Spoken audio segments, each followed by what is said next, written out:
Ang negosyong quick-quick, napakaganda guys, no? Kung meron kayong motor, ginagamit nyo lang sa pangporma. Kabitan nyo ng sidecar. Kabitan nyo ng sidecar para kumita guys. Dahil pag meron kayong ganitong negosyo, talo nyo pa ang mga nag-abroad dahil kumikita ng 50 mil isang buwan sa ganitong negosyo. No? Bumibinta ito ng 5,000, 6,000. Halos kalahati ang tubo guys. Kaya kayo nang mag-compute. Ganun ang kitaan. Yung mga ganitong nagnegosyo guys, makikita nyo sa Bulacan, sa Metro Manila, Laguna, Batangas, Cavite. Mga tindero lang po yan guys. Ang mga amo nila, naghihintay na lang ng remittance sa gabi.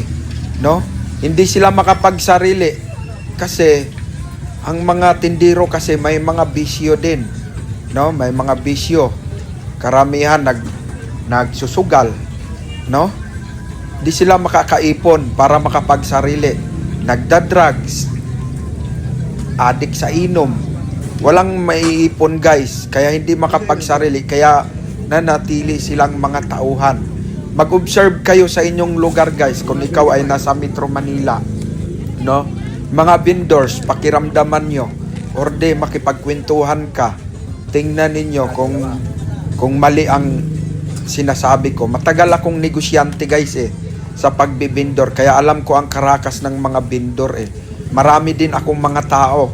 No? Marami din akong mga taong vendor. Kaya alam na alam ko ang kalakaran sa mga ganitong negosyo.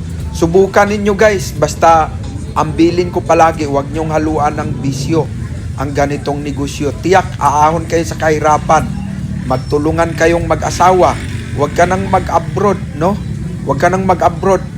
Kasi kaya mo naman kitain dito sa Pilipinas no?